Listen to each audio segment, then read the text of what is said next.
número 14, o Evangelho de Jesus segundo Mateus. E eu quero ler aqui alguns versículos da Palavra de Deus com os irmãos, num trecho muito conhecido, e eu estive dando uma pesquisada para ver se eu agregava alguma coisa além daquilo que Deus já tinha me falado por esta palavra. E eu tive cuidado de o fazer. Capítulo de número 14, eu gostaria de estar lendo com os irmãos a partir do versículo de número 24. Isso aqui é fuga de novo convertido. Cego de Jericó, a grande tempestade, Salmo 23. Eu sempre corria para lá quando eu não tinha estudado os textos. Hoje a gente já não faz mais isso. Mas eu recebi de Deus aqui uma direção neste texto. Aliás, nós tivemos um trabalho lá em Jacareí também, que o pastor Lorival pregou dentro de uma visão de aplicação muito boa. Esse texto, capítulo de número 14, versículo de número 24, a versão que eu estou com ela diz assim: e o barco estava já no meio do mar, açoitado pelas ondas, porque o vento era contrário. Mas à quarta vigília da noite, dirigiu-se Jesus para eles, caminhando por cima do mar. E os discípulos, vendo-o caminhar sobre o mar, e assustaram-se, dizendo: é um fantasma, e gritaram com medo. Jesus, porém, lhes falou logo, dizendo: tende bom ânimo, sou eu, não temais. E respondeu-lhe Pedro, e disse-lhe: Senhor, se és tu, manda-me ir ter contigo por cima das águas. E ele disse: vem. E Pedro, descendo do barco, andou sobre as águas para ir ter com Jesus. Mas sentindo o vento forte, teve medo. E começando a ir para o fundo, clamou, dizendo: Senhor, salva-me. E logo Jesus, estendendo a mão, segurou e disse-lhe: homem de pequena fé, por que duvidaste? E quando subiram para o barco, acalmou o vento. Meus irmãos, nós temos esse registro de Mateus, Jesus no seu ministério terreno ainda, na fase inicial, as primeiras experiências dos discípulos com Jesus. Nós temos justamente no marco desse registro o episódio onde Herodes mandou decapitar João, o então meio primo de Jesus. E nos diz a palavra de Deus que quando Jesus estava ensinando uma grande multidão e chega a notícia da morte de João, Jesus vai convidar os seus discípulos para se retirar daquela região, para buscar um lugar mais isolado, longe das pessoas. Era o Jesus que João mais fala no seu evangelho. João, quem mais pontua Jesus na sua natureza humana e na sua natureza divina. Era o Jesus homem. No impacto da informação, ele vai então buscar um isolamento, e ele vai até o fazer. Os versículos anteriores dizem que ele vai buscar uma região, vai se afastar daquela localização, mas as pessoas procuram Jesus, e daqui a pouco está cheio de gente lá, cheio mesmo. Era nesse episódio que quando encontraram Jesus, que buscava um lugar de isolamento, foram quase 5.000 homens. E aí a Bíblia diz, e João registrou isto, Mateus registrou isso, e Mateus diz o seguinte: e Jesus vendo eles, vendo aquela multidão, vendo aquelas pessoas, sentiu por elas grande compaixão. Aleluia. e vai atendê-las. E foi o dia inteiro dando atendimento para aquelas pessoas, falando a palavra para aquelas pessoas, ensinando aquelas pessoas. E no final da tarde, no final do dia, ainda Jesus fez o grande milagre da multiplicação dos pães e dos peixes. Só depois de tudo isso, Jesus vai orientar os seus discípulos então, para eles deixarem ele ali. Ele vai despedir daquela multidão, vai dispersar aquela multidão, e eles deveriam seguir para o outro lado do lago, para o outro lado do mar.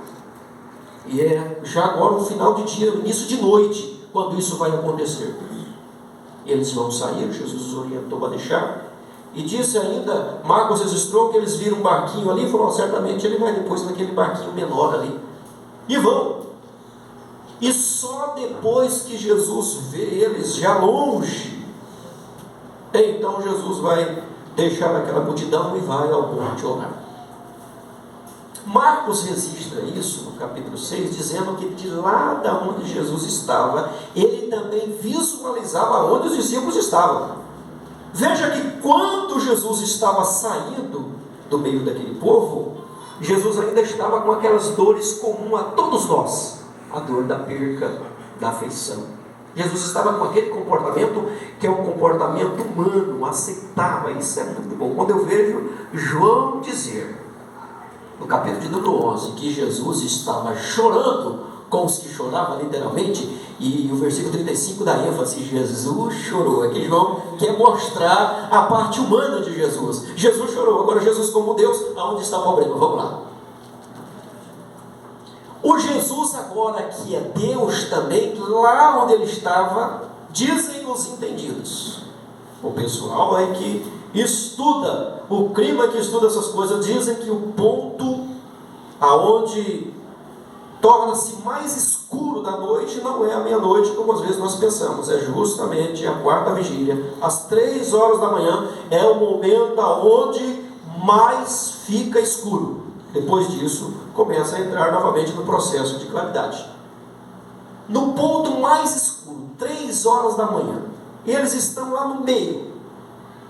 Alguém que estudou ali aquele cenário, dentro do ponto geográfico, diz que se alguém fosse a pé, desse uma volta, contornasse aquele lago, gastava por volta de 2 horas. Já são 3 horas da manhã, eles saíram no começo da noite e eles estão ainda lá no meio, porque estava ventando e o vento estava a desfavor deles, estavam ao contrário.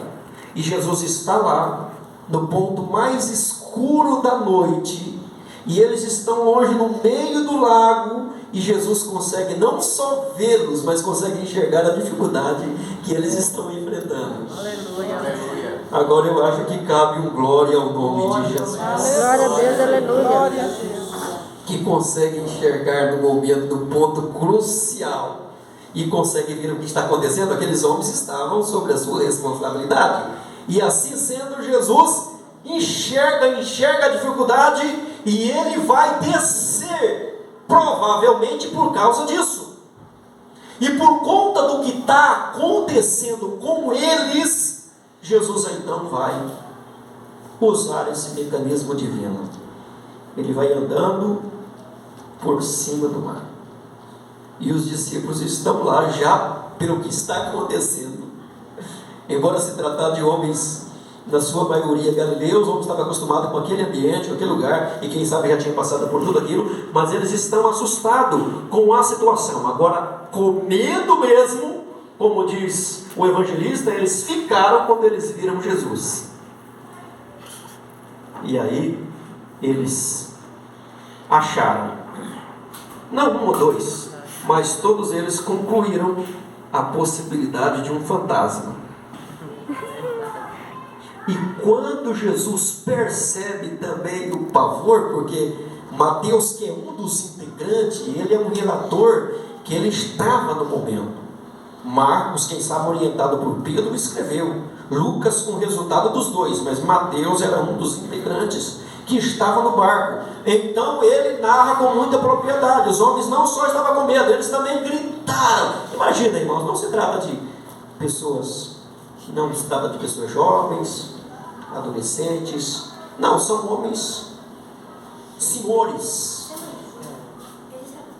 pescadores, mas eles estão apavorados a ponto de fazer isso, gritar de medo. E Jesus vai dirigir uma palavra para eles. E a primeira coisa que Jesus vai dizer àqueles homens no meio daquilo é: não temas, não tenha medo, Glória a Deus. sou eu. Glória. Glória a Deus.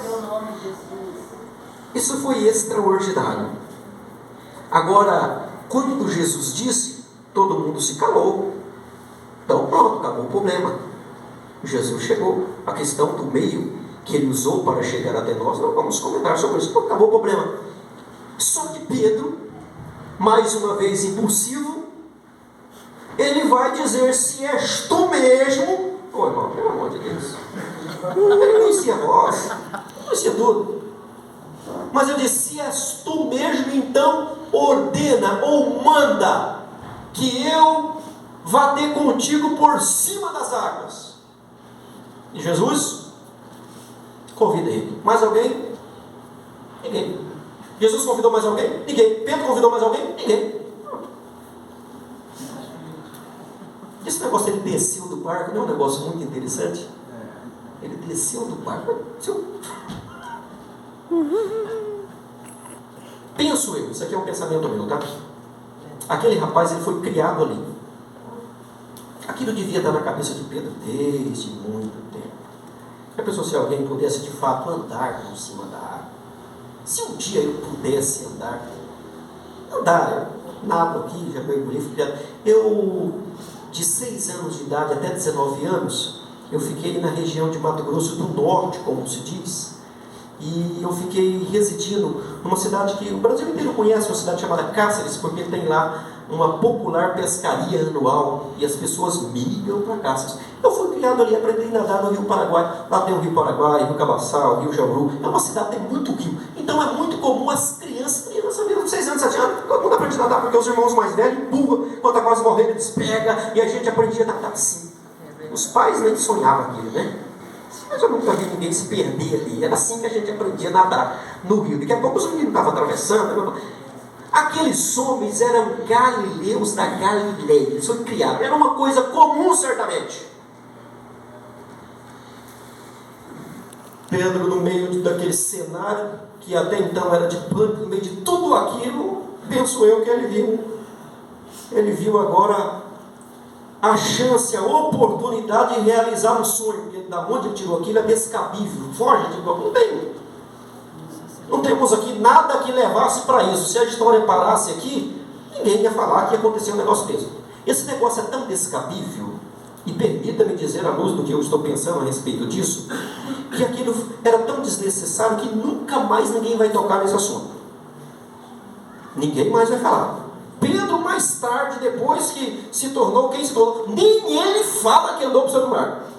Ninguém mais toca nesse assunto. João, Tiago, quem escreveu as cartas dos seus livros, colocaram um pano em cima daquilo lá, que lá não existiu. Mas Pedro queria, e ele chegou a uma oportunidade. E ele sabia que se ele fosse, talvez quando o menino ele já tinha tentado, né? Deu um pulo, afundou. Tentou correr assim, afundou. Aí ele falou: é o seguinte, a gente teve uma oportunidade que a gente chegou, não pescou nada, aquele negócio todo, e ele mandou, e eu falei: como o senhor está mandando, a gente vai fazer. E aí pegamos aquele multidão de peixe. Então tem um negócio que funciona quando parte dele. Então, partindo desse princípio que eu vi que funciona, ordena que eu vá. Porque se o senhor ordenar, eu já vi que o negócio, quando o senhor fala, funciona. Quando o senhor fala, acontece. Ainda que seja coisa absurda, fora do comum. Se o senhor falar, o negócio acontece. Então, fala para o senhor, fala para mim. É ele que queria ir, mas ele sabe como é que... Ele tinha visto como é que funciona, ele tinha aprendido um princípio.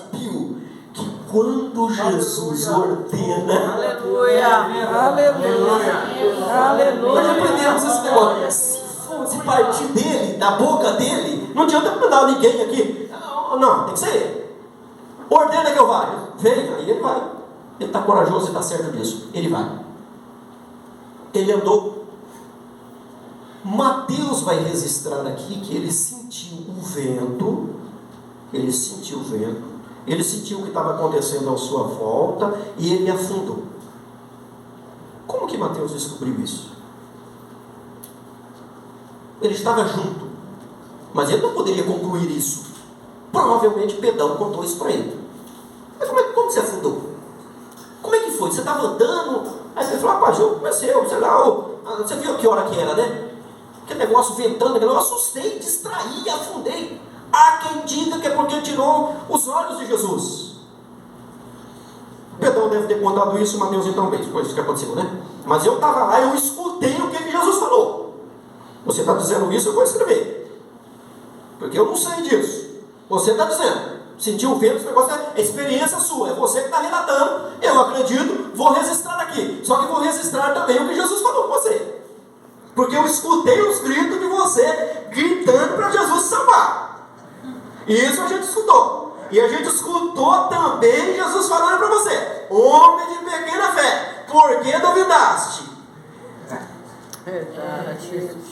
Temos uma contradição aqui. Porque Pedro está dizendo que afundou porque teve medo? Afundou porque se distraiu? Mas Jesus está falando que ele afundou porque duvidou? Irmãos, quem está com razão certamente é Jesus. Ele está falando no primeiro momento, quando ele falou: sou eu, não temais. Acabou. Para que esse negócio agora? Se és tu duvidou. Se afundou porque você duvidou que era eu. Se afundou porque você duvidou que era eu que estava chegando. Você afundou por causa disso. Não tem nada a ver, você não afundaria se não fosse isso. É por causa do princípio. Irmãos, o que faz a gente naufragar? A gente não alcançar aquilo que nós buscamos em Deus. Não, a gente inventa um monte de coisa, mas na verdade é por causa da gente desconfiar de Jesus. O que faz a gente perder a bênção continua sendo o desconfiar dele. Todos falando tudo certo, ninguém questionou. Mas Pedro falou: se és tu, manda. Naquele momento teve uma dúvida, e por causa dessa dúvida Jesus abertamente denuncia: foi porque duvidaste, homem de pequena fé. A fé deveria ajudar Pedro a não andar por cima das águas, mas a fé deveria ajudar Pedro a acreditar que de fato era o Senhor e pronto. Aleluia. Aleluia. Verdade. Agora, queridos, tem uma coisa que vai acontecer. Jesus vai subir no barco e eles vão agora falar mais uma vez. E quando eles vão falar, por causa da quietude novamente do barco, não baseado no que aconteceu com Pedro, aquela pessoa ignorou, tá? Ninguém comenta disso aí. Mas por causa de Jesus estar no barco, por causa que o negócio está tudo bom para todo mundo. Queridos, bom para todo mundo. Não estava bom para Pedro, ele estava feliz. Para Pedro foi uma experiência extraordinária. Eu acredito que naquela praça que João viu, na Terra Prometida, a gente vai ouvir Pedro lá sim falando: eu andei. Sabe, a gente vai ouvir falar. Agora, eles estavam baseados no que estava acontecendo ali, bom para todo mundo, bom para o barco, bom para... Porque para a gente é o seguinte: as nossas reações, as nossas manifestações, quando a gente está na frente da obra de Deus, o pastor Dorival, o seu político está aqui, a gente se alegra e reage quando está bom para todo mundo, amém, irmãos? Amém. Quando o barco está em segurança, os crentes estão tudo na bênção, a gente fica feliz quando acontece alguma coisa isolada, né? O irmão Zé Bernardo, Deus abriu um portão para ele, a gente fica feliz. Mas você quer ver a gente ficar feliz mesmo? Está todos os irmãos trabalhando, estão todos empregados. Os irmãos estão todos bem, baseado nisto, nesta segurança do coletivo, então eles vão reagir. E quando eles vão reagir, eles reagem de uma forma positiva. Embora ainda fosse pouco tempo que eles estavam com Jesus ainda, mas eles já tinham crescido. 21 anos, pelo amor de Deus. Lá em Jacareí foram 10. Eu percebo que os irmãos estão crescendo. Estão crescendo. Eu peguei esses dias para trás. Agora no ano passado nós estávamos no culto de ensino da palavra de Deus e eu estava treinando os nossos jovens lá, falando a palavra de Deus de uma forma só com eles, e falando a palavra de Deus, e treinando eles também a falar a palavra de Deus. E a gente fez uns negócios lá assim, colocava eles, eu falava para eles simular, essa postura sua está muito ruim, como é que você vai falar desse jeito? Você está falando, por exemplo, que é dono da igreja, quem é você para mandar a igreja ficar de pé? Quem é você, Jéssica? Pelo amor de Deus. Não é assim que faz não. E foi um negócio assim. E nesse treino que a gente estava tendo, nas sextas-feiras, aproveitando aquele período da pandemia, eu falei, eu vou fazer uma pergunta aqui para o James. O James estava nesse culto, nesse ensino, e ele com 12 anos de idade. Eu falei assim, eu vou perguntar um negócio para o James aqui.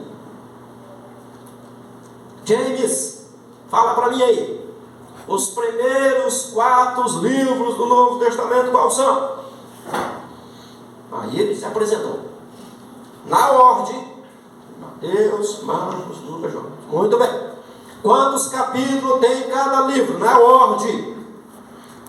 Aí, 1 Mateus 28, Marcos 16, Lucas 24, João 21. A última pergunta para fechar, que é pergunta para criança, para ver se está crescendo. Me fala para mim qual que é o tema, qual que é o propósito de cada evangelho. Na ordem. E os outros, os meninos que, 20 anos, 24 anos, 25 anos, 18 anos, ouvindo o Jay. Mas eu estava, na verdade, enquanto eu fazia aquilo, eu estava vendo se ele estava crescendo. Está crescendo. Irmão, o importante é que nós estamos crescendo. Eu estou melhorando. Pelo amor de Deus, foi 16 vezes que o Norival foi lá em Jacareí 3 horas falando. A gente está crescendo, irmãos. Eu vejo neste episódio os discípulos crescendo. Porque no anterior, quando Jesus tinha acalmado o mar em uma outra ocasião, eles reagiram também, baseado naquilo. Eles se levantaram e ficaram espantados, e na ocasião eles disseram o seguinte: quem é este que até o vento e o mar lhe obedecem? Eles não acharam quem é ele. Afinal de contas, quem é ele? Eu não sabia quem é ele ainda. Agora, nessa ocasião, não. Nessa ocasião, quando Jesus subiu do barco, acabou tudo, eles falaram assim: este aí é o divino Filho de Deus. Aleluia. Agora a gente já sabe quem é ele. Você sabe que nos dias do ministério terreno de Jesus, ele tinha saído desse pessoal aí que multiplicou, que comeu do pão, da multiplicação dos peixes. Jesus saiu e Mateus vai dizer que ele saiu porque o povo que tinha acabado de participar do milagre estavam intencionados em levar ele a rei. Então, na cabeça daquele povo que ouviu o dia inteiro o sermão de Jesus e comeu do pão e do peixe, pensou o seguinte: temos aqui alguém que serve para ser um rei. Jesus falou: preciso ir embora. Não entenderam nada aqui. Vamos embora.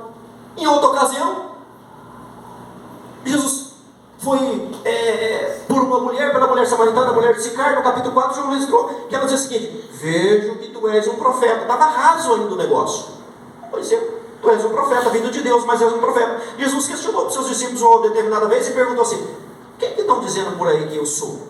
Só para ver o nível de entendimento, de compreensão, à luz do que eu tenho feito e do que eu tenho falado por aí. Estão dizendo que o Senhor é João Batista, há quem diga que tu és Elias, certo? Mas deixa eu testar vocês aqui agora. E vocês? Para vocês, vamos medir aqui o nível de crescimento, de compreensão de vocês. Para vocês, capítulo 16 desse evangelho. Aí Pedro diz o seguinte: tu és o Filho de Deus. O Filho de Deus vivo. Aí Jesus falou: olha, Pedro, aí tem uma operação de Deus nesse negócio. Aí tem um crescimento espiritual nesse negócio.